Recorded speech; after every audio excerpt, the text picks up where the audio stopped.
मैं हिमाचल गया था तो वहाँ पर भक्तों ने कहा यहाँ शिकारी देवी रहती है, चलो आपको वहाँ ले चलूँगा। पहाड़ों के ऊपर चोटी पर शिकारी माता का मंदिर था। तो वहाँ जब हम पहुँचे तो देखा कि 6-7 वहाँ के पुजारी गड़सा लेकर खड़े थे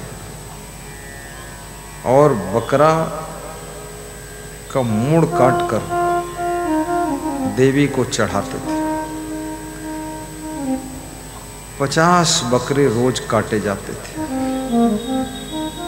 और वे ब्राह्मण लोग पुजारी काटते भी थे और फिर बकरे का प्रसाद खाते भी थे। और शिकारी माता के मंदिर में सब खून खच्चर पड़ा था। तो साइड में दीवार थी, उधर पीछे मैंने झांका तो वहाँ सब मूड़ कटे पड़े थे। वहाँ कौवा, चील, गिद्ध सब नोच नोच कर खा रहे थे। मैंने उन ब्राह्मण पुजारियों से कहा कि तुम देवी देवता के नाम पर इतना पाप क्यों करते हो? ये कहाँ से शिकारी देवी खोज के लाए हो? तुम झूठी झूठी देवी देवता खोजते हो। देवी देवताओं को तुम पैदा करते हो। देवी दया की मूर्ति होती है। देवी शिकार नहीं करती है। किसी का शिकार हो रहा हो तो देवी उसकी रक्षा करती है। देवी शिकारी नहीं होती है। देवी शिकारी को भी कंट्रोल करने का काम करती है और शिकार को बचाती है। मंदिरों में जाकर देखिए, एक श्लोक लिखा रहता है, या देवी सर्वभूते शक्ति रूपेण संस्थिता नमस्तस्यै नमस्तस्यै नमस्तस्यै नमो नमः। मातृ रूपेण संस्था, शक्ति रूपेण संस्था, दया रूपेण संस्था नमस्तस्यै नमस्तस्यै नमस्तस्यै नमो नमः। देवी दया का रूप, माँ का रूप, देवी शक्ति का रूप। देवी के नाम पर लोग पूजा का ढोंग रचते और बकरे मारकर बलि चढ़ाते और बकरे का मांस पकाकर स्वयं खाते। बहुत आडंबर लोग कर रहे हैं। याद रखना, देवी दया की मूर्ति होती है। इसलिए नारियों के नाम के आगे देवी शब्द लगाया जाता है। सुमित्रा देवी, उर्मिला देवी, कमला देवी, रामवती देवी, ये सब देवी बैठी है। पर इसमें भी कुछ देवियां ऐसी हैं जो शिकारी माता है। वे कभी पति का शिकार कर देती हैं, कभी माता पिता का शिकार कर देती है, कभी भाई का शिकार करती है और कभी देवर का शिकार कर देती है, कभी सास ससुर का भी शिकार कर देती है। मैं मुरादाबाद में था, वहाँ के कमिश्नर के यहाँ प्रोग्राम था। 18 दिन उनके यहाँ रुका। मुरादाबाद जिले में कई जगह उन्होंने सत्संग कराया। तो एक दिन अखबार में आया कि एक लड़की ने परिवार के 7 सदस्यों का शिकार किया है।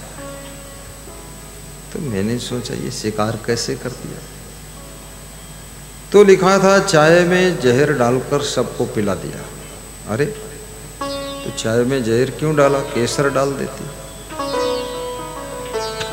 तो फिर नीचे लिखा था कि वो लड़की मुस्लिम लड़की थी और शिक्षिका थी, टीचर थी,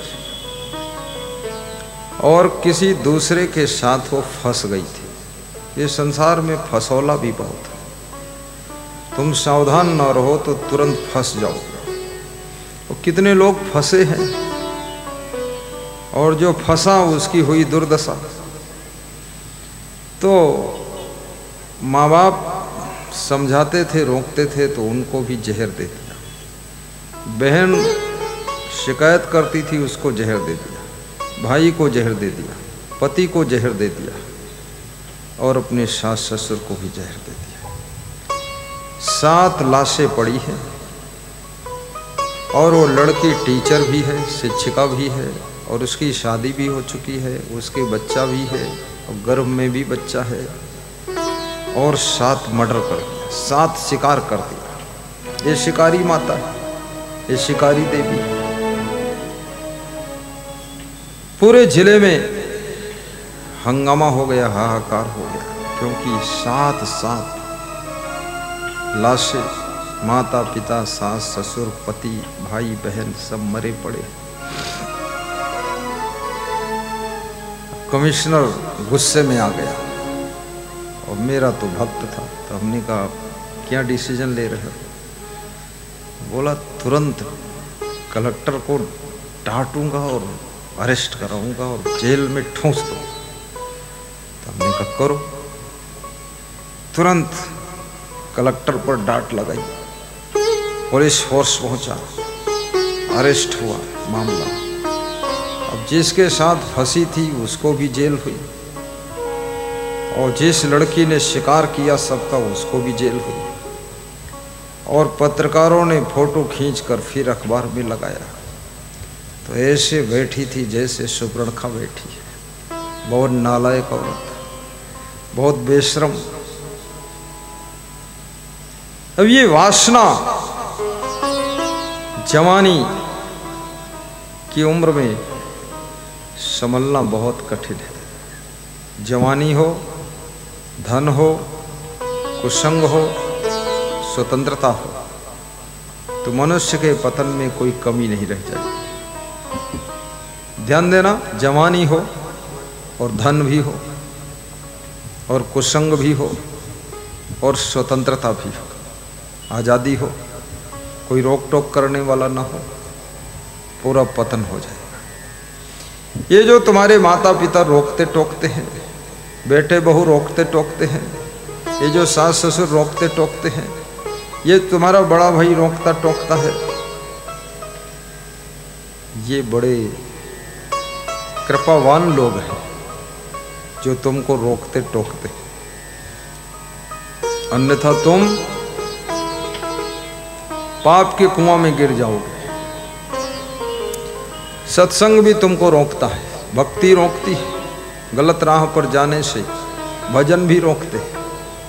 अभी हमारे भक्त भजन गा रहे थे, प्रकाश जी, प्रकाश चौधरी खड़े हो, बहुत अच्छे गा रहे थे भजन।